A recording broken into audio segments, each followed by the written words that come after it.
Good evening, everyone, and welcome back to SphinxCon 2014. In 1950, a remarkable young man, Arthur L. Johnson, came to our hometown, Detroit, Michigan. He saw tremendous potential for this city and for 6 decades worked tirelessly as a civil rights leader, ardent arts advocate, and a visionary who was most passionately devoted to the Detroit community. In November of 2011, Detroiters paid their respects as Arthur was laid to rest. As we have moved forward, his legend lives on within each of us. It lives on through his wife and companion, Shaheen Johnson, who herself has been a leader in the greater Detroit community. Shaheen is here with us today, and we are honored by her presence. Arthur's contributions to Detroit, Michigan, and the nation include his work as Wayne State University's first Director of Community Relations, as President of Detroit's NAACP branch, and as a champion behind key artistic initiatives in his beloved city, including the Detroit Symphony's legendary Classical Roots series. Arthur stood for everything we hope to inspire within our young people, and his legacy of equity, equal access, the arts, and social justice lives on across the landscape of Detroit's cultural community and beyond. Shaheen is also a legend. He knows the essence behind hard work, persistence, and achievement. An oud and violin virtuoso, he is the recipient of the National Endowment for the Arts National Heritage Fellowship, the United Nations Outstanding Artistic Contributions Award, and the Library of Congress Recording of the Year. Currently, he is also on faculty at the renowned Berklee College of Music. His distinctions are countless, and his example for all of us and our young people is unmatched. SphinxCon recognizes the importance of not only paying tribute to the cornerstone of Arthur L. Johnson's legacy of social justice and the human condition, but also celebrating it through the honoring of today's heroes, including this year's honoree. This evening, Afa Dworkin, the Executive and Artistic Director of the Sphinx organization, will lead an interactive conversation with tonight's honoree, followed by Q&A. Without further ado, ladies and gentlemen, please welcome Shaheen and Afa Dworkin.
that was just absolutely incredible. Thank you for that beautiful musical offering. Tell us a little about the piece. How did you select it, and what was it? Part of the process, or the improvisational process, is to make last fracture of seconds decision, not last minute even. So, as you know, I was listening to some music you were playing from a recording. Your own CD. Yeah, and I got inspired, so I played. Yeah, me too, but I couldn't do that. A little opening, and then I improvised. It was absolutely mesmerizing. The oud, what a beautiful instrument, elegant and poetic at the same time. Talk to us a little bit how you relate to the oud on a spiritual, mental, and even physical level. How do you connect to it? It's part of me. Once I was asked by journalists from the New York Times, how do you connect to the instrument? Both, the oud and the violin. Yeah. And I answered by saying, the oud is an extension of the right arm and the violin the left arm. That's brilliant. I couldn't go beyond that. I think we could tell. So this most adorable photo of you as a young boy with your father looking over your fingerboard caringly and sort of watching over you as you play. Talk to us a little about studying with a famed artist and master himself, Hikmat Shaheen. What role did your dad play in your development as a young man and as a young artist? Yeah, growing up with him was a fantastic and very special experience. He introduced me to the jewels of music from various traditions. So I was introduced to Arabic traditional music at its best, Western classical music, and not only there, but he was very adventurous, and he introduced me to American jazz and South American. Of course, without saying, Indian music, Persian, Turkish, and East European was part of the library in our home, in our house.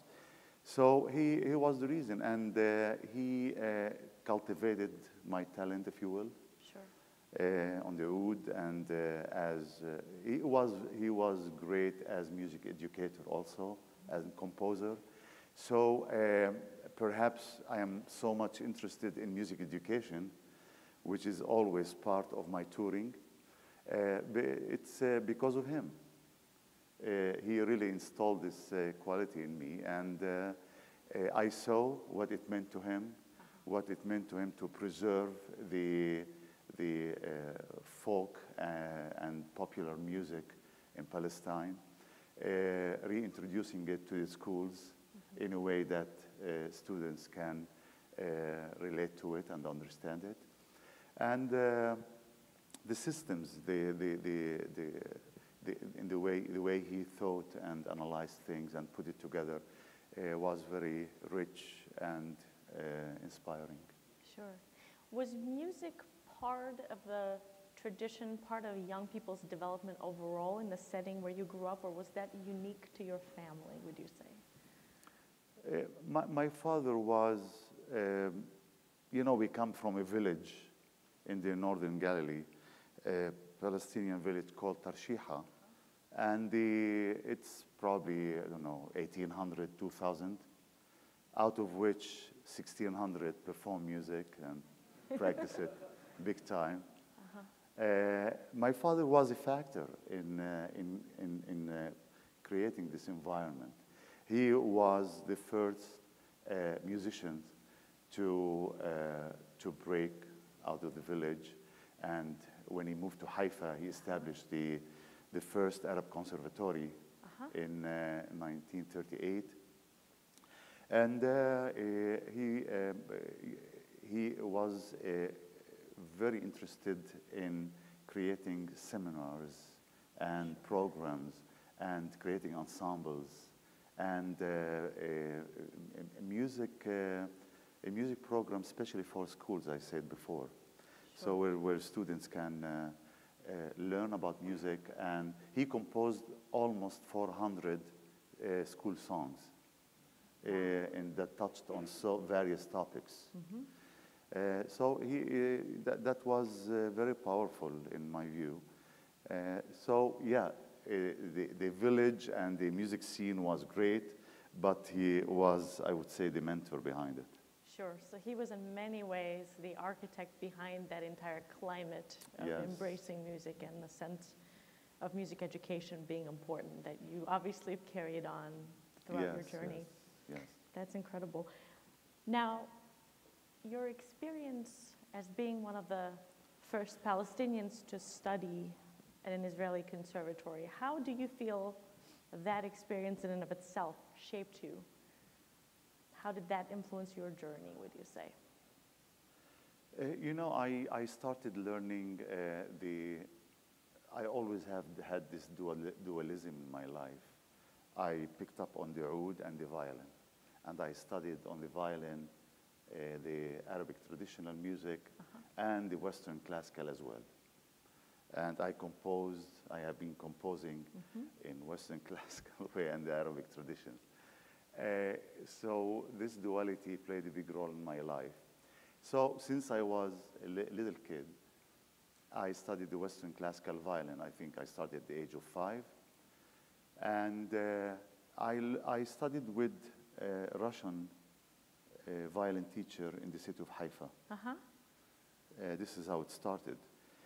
So by the age of 18, when I moved to the Academy of Music in Jerusalem, I mean, I was a violinist at that time. Sure, I mean, in a Western sense. In Western, yes. And well, of course, the Arabic style. With your groups. And at the Academy of Music, you know, I mean, it was about the environment. It was about the complete package, if you will, studying, you know, the harmony and the compositions and the ear training and the solfege and all this. So this helped me very much in cultivating my musicality, if you will. And after I finished there, I came to New York to the Manhattan School of Music and then to Columbia University to continue my graduate studies. I wanted to ask you about that. You came to the Big Apple. Why the Big Apple? Of all the places in the world to choose from, and even as you thought of America, what attracted you to New York in particular? First, I wanted to have the largest apple in the world. Oh, okay. That's a great reason. Did you find it? Always. Yes. So New York in the 1980s. I'll tell you why, because, you know, there was this multiculturalism, if you will, growing up. And I wanted to come to a place in the United States where it's kind of cultural melting pot. Absolutely. You know, where you can meet with any musicians from any part of the world, whether living in New York or passing by New York. And so this was a very interesting place for me, considering that I come from a background where I carry with me this multicultural music as a performer and composer and in education. So I thought that New York was the right place for me. And also, I happened to have a brother who lived in New York. Okay. So this so was your family it was easier. And you know, I made my choices. I wanted to come to Manhattan School of Music, particularly. I thought that this was a fantastic school, who not only you know, carried the American musical repertoire, but they preserved the Western European repertoire at its best. Sure. And I came to study with a teacher, Bronstein. Yes. Raphael Bronstein. And when I studied with him, he was, what, 83, 84? And he hardly spoke to me. I mean, I will play and he will Communication via music? He will move his fingers up and down and will make sounds. But definitely it was a great inspiration for me. And then finished Manhattan School of Music. Across the street was Columbia University. I was interested in their music education program, Sure. which a teacher's college and the musicology. And so I combined both together. At that time. Definitely. So your time in New York, both at Manhattan as well as Columbia, was really sort of encapsulating the Western tradition and reinforcing those fundamentals of music and not so much referencing the world music aspect of your artistry. Is that right? That's true, but at the same time, like it or not, it enhances my own musical experience and Sure. perception and my own tradition, if you will. Sure. And then, you know, I really wanted to play with musicians from around the world, Absolutely. do projects together, you know, record with, and this was really the great place for me. And I remember there was a place in New York called the World Music Institute, which is still there. Yeah. And Robert Browning, who founded this institute, introduced me to a concert. He produced a concert for me. And I remember first time playing there. It was at that time the Alternative Museum. Right? Very little place in Soho. And I played, maybe 20 people came. And the same institutions last year produced or sponsored the concert for us at Town Hall, and it was like, you know, full capacity, 1,800 people. Of course. So it's interesting to see the growth and the impact between when I started and now, Sure. and how people, you know, learn more about music and open their eyes and get familiarize themselves with Arabic music. And wherever we go now, we have a good crowd, good followers. Absolutely, absolutely. So we talked a little about Simon Shaheen, the young man, Simon Shaheen, coming to America and expanding his horizons that way, and reinforcing the Western musical fundamentals and integrating with your cultural heritage. Now, I'm fascinated with another side of you, which is the social entrepreneur as well, because besides being an artist, you also are known for founding things and starting things on your own. So I'll play a short video clip that I'd love for us to listen to, and then I'd love for you to react to it, because I think it shows another side of you.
So, of course, what stands out to me the most is this visceral, jovial sense as I watch you interact with your students, with the young virtuosi, and as you then kind of caringly take a look and then go on with your own performance.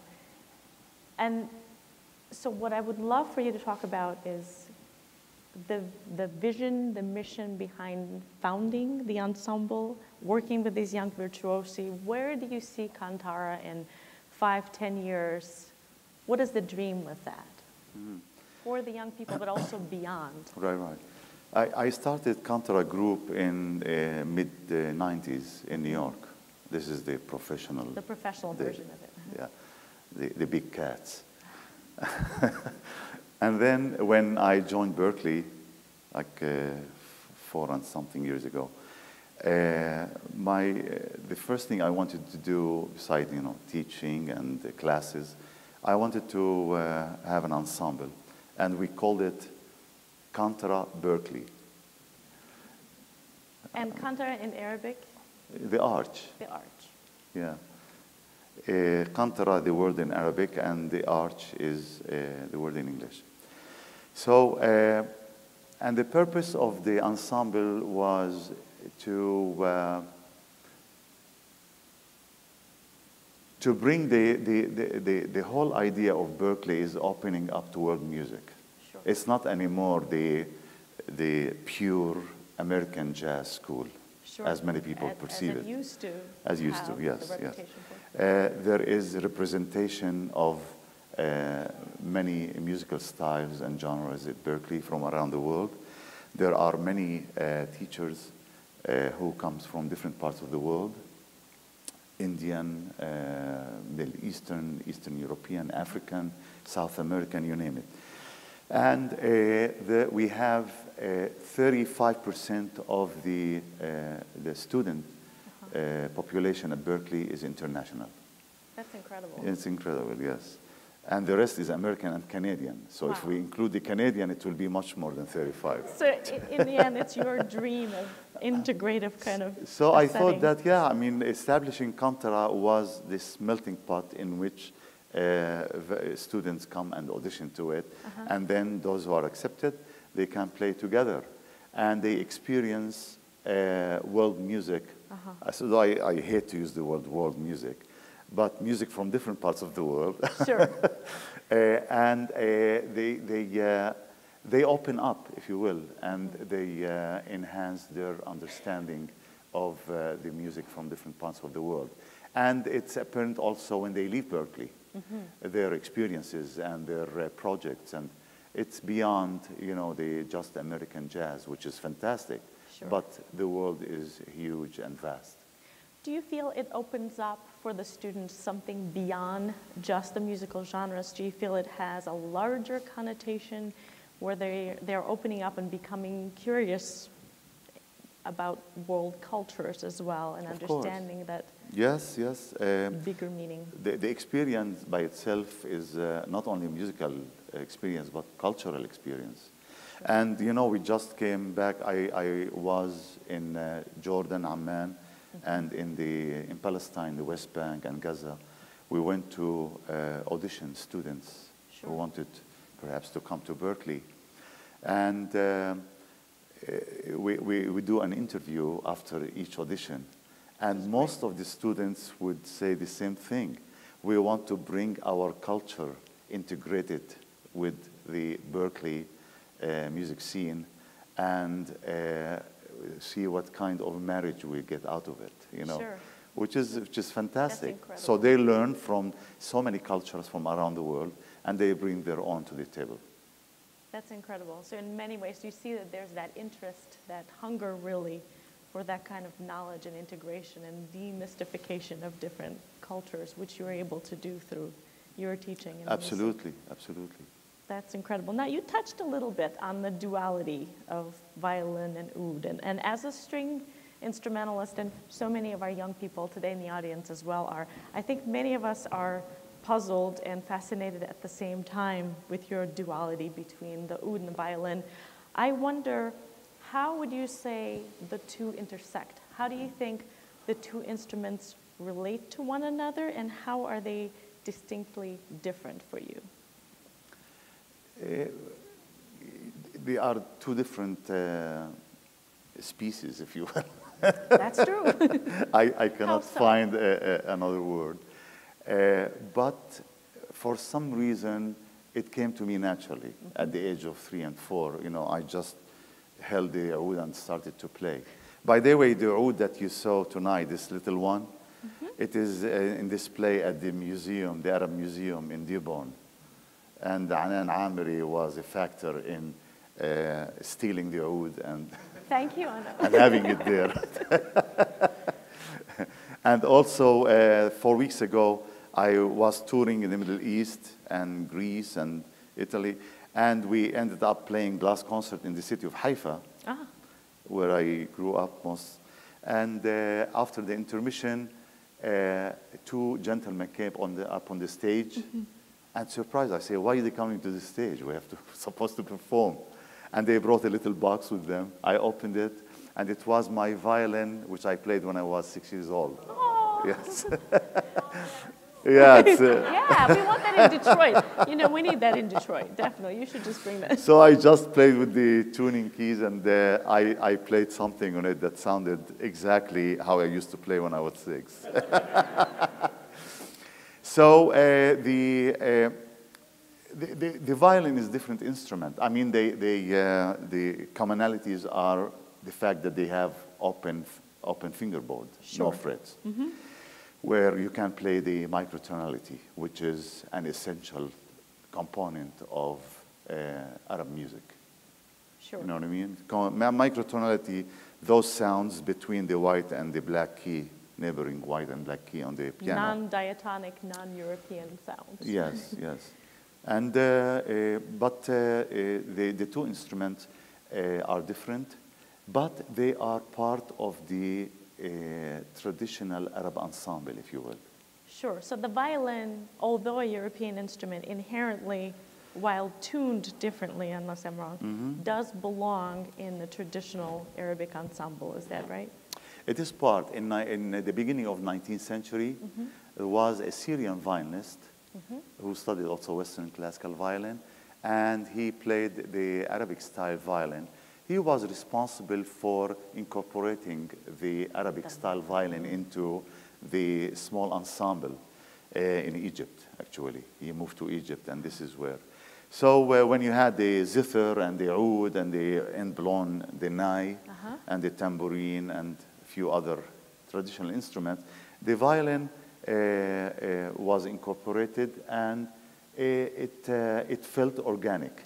Absolutely. It didn't disturb the sound. It was very much. Because we have also instruments that are the forerunners of the violin, if you will. Sure. Like that is exactly 2 or 3 strings with the bow, with the real bow, not the violin bow. Like the rabab, R-A-B-A-B. So this is a violence kind of instrument. That family. So the Arabic ear is not that foreign to the sound of the violin. Absolutely. Well, while we're not that foreign to the sound of the violin either, your oud playing was spectacular. Would you do us the honor of also sharing something on the violin? Yeah, of course, of course.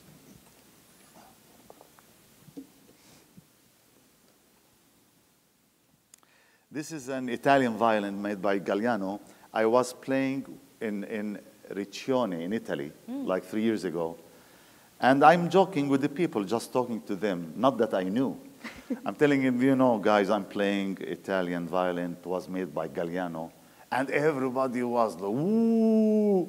Apparently, he was born there in Riccione. Oh, well, Yeah. that's a happy coincidence. And then I said to them, just to protect myself, but I'm going to play, you know, Arabic and some fusion, of course, but Arabic style. And I'm afraid that Galliano, if he listens to me, he will come back from the grave and will, Or he might will really destroy enjoy me in the violin.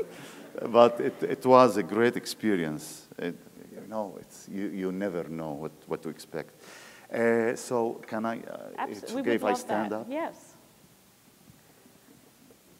So when I play on the violin, the Arabic style, I change the tuning. There are 2 strings that are changed. This is the Western tuning.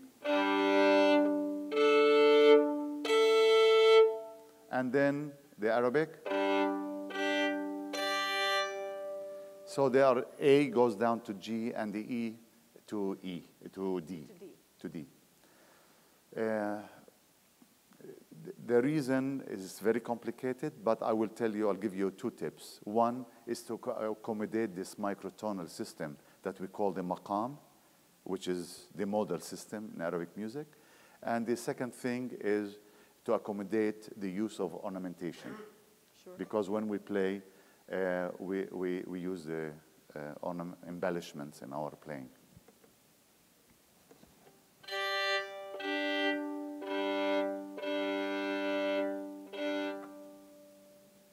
It's called the...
Simply incredible. Thank you for that.